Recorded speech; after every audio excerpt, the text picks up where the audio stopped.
Wealth Preservation Advisors is focused entirely on helping our clients, but we do so based upon what you believe is important to you.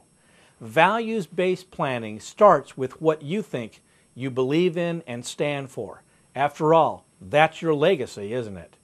What we do is to work with the legacy you hope to have and the dreams that you have for your children and grandchildren. We work with you to identify your risk factors, your planning factors, your tax efficiency, and your ultimate goal for your family now and in the future. Wealth Preservation Advisors focuses on that using different types of legal entities. We use trusts, both current and future generations. We use limited partnerships, specifically limited partnerships.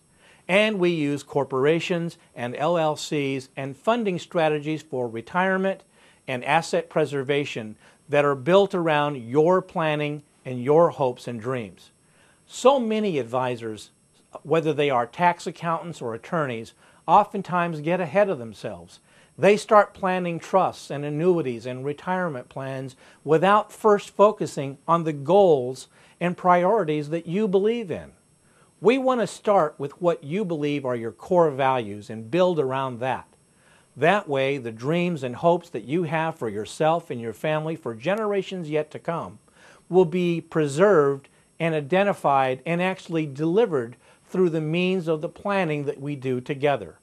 That's what wealth preservation does, and that's what we do based on values-based planning.